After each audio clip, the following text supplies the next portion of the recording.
जय श्री राधा कृष्ण भक्तों, आइए आज हम आपको बताते हैं कि नवरात्रों में कन्या पूजन कैसे करें।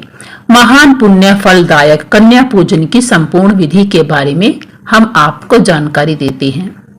शास्त्रों में नवरात्रि के अवसर पर कन्या पूजन या कन्या भोज को अत्यंत महत्वपूर्ण और आवश्यक बताया गया है। नवरात्रि में कन्याओं को मां दुर्गा का स्वरूप मानकर उनकी पूजा की जाती है। विशेषकर कलश स्थापना करने वालों और 9 दिन का व्रत रखने वालों के लिए कन्या भोज को बहुत ही महत्वपूर्ण माना जाता है। कुमारी पूजा या कन्या पूजा नवरात्रि एवं दुर्गा पूजा का एक अत्यंत महत्वपूर्ण अनुष्ठान है। कुमारी पूजा को कन्या पूजा तथा कुमारिका पूजा के नाम से भी जाना जाता है।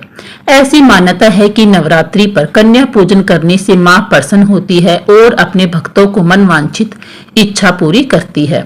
शास्त्रों के अनुसार कन्या पूजन करने से सुख, शांति और मोक्ष की प्राप्ति होती है। कन्या पूजन से पहले हवन करने का भी प्रावधान है। हवन कराने से घर में व्याप्त सभी प्रकार की नकारात्मक शक्तियां नष्ट हो जाती हैं। हवन करने या कन्या पूजन करने से मां भक्तों पर अपनी कृपा दृष्टि रखती है। कन्या पूजन के बिना नवरात्रि व्रत संपूर्ण नहीं माना जाता। धार्मिक ग्रंथों में नवरात्रि के सभी 9 दिनों में कुमारी पूजा का सुझाव दिया गया है। नवरात्रि के प्रथम दिवस पर मात्र एक कन्या की पूजा की जानी चाहिए तथा 9 दिनों के अनुरूप प्रत्येक दिवस एक एक कन्या की संख्या बढ़ाते रहना चाहिए। अगर ऐसा संभव ना हो तो भक्तगण अष्टमी पूजा या नवमी पूजा के अवसर पर किसी एक ही दिन भी कुमारी पूजा अर्थात कन्या पूजन कर सकते हैं। वैसे कुमारी पूजा के दिन का चयन अपने कुल व परिवार की परंपरा के अनुसार ही किया जाना चाहिए। कुमारी पूजन से सम्मान, लक्ष्मी, विद्या और तेज प्राप्त होता है। इससे विघ्न, भय और शत्रुओं का नाश भी होता है। होम, जप और दान से देवी इतनी प्रसन्न नहीं होती जितनी कन्या पूजन से होती है। नवरात्रि में 9 कन्याओं को पूरे आदर सत्कार के साथ भोजन कराया जाता है। इन 9 कन्याओं को देवी दुर्गा की 9 स्वरूपों का प्रतीक माना जाता है। कन्याओं के साथ एक बालक को भी भोजन कराना आवश्यक होता है, क्योंकि उन्हें बुटुक भैरव का प्रतीक माना जाता है। क्योंकि मां के साथ भैरव की पूजा भी आवश्यक मानी गई है। कन्या पूजन का उचित दिन और समय नवरात्रि की शुरुआत जहां कलश स्थापना के साथ होती है, तो वहीं इसका अंत कन्या पूजन के साथ होता है। कहते हैं माता रानी कन्या के रूप में आशीर्वाद प्रदान करती है, इसीलिए नवरात्रों में 9 कन्याओं का पूजन करना अति आवश्यक होता है। ऐसी मान्यता है कि कन्या पूजन सूर्य उदय के बाद और सुबह 9 बजे से पहले कर देना चाहिए। इसके दौरान कन्या पूजन करने से मां प्रसन्न होती है और भक्तों को शुभ फल की प्राप्ति होती है, परंतु आप तिथि का अवश्य ध्यान रखें। यूं तो नवरात्रों के किसी भी दिन कन्या भोज कराना शुभ माना जाता है।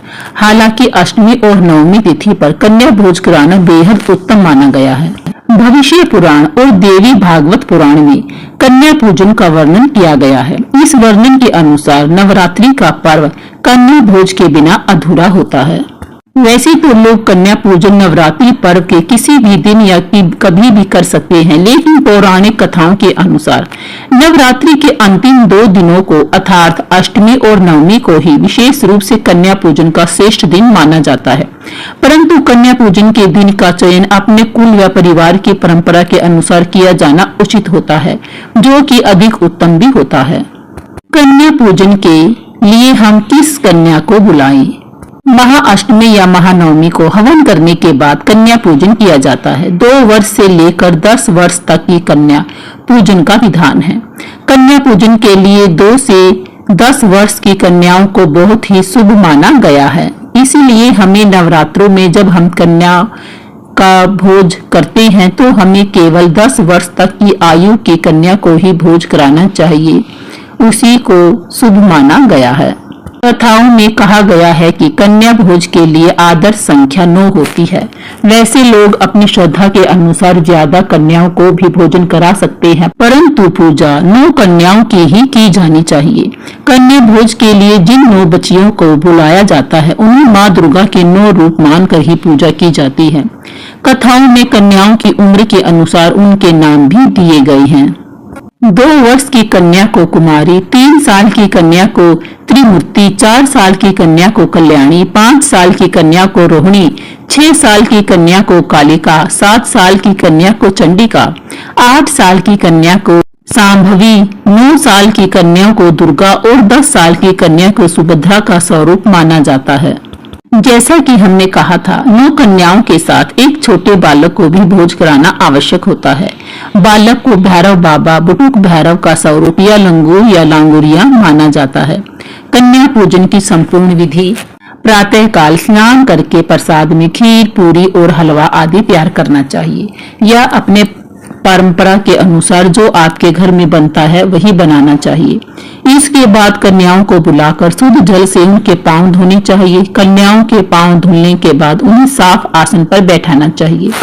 कन्याओं को भोजन परोसने से पहले मां दुर्गा को भोग लगाना अति आवश्यक होता है और फिर बाद में प्रसाद के रूप में कन्याओं को वह भोजन खिलाना चाहिए।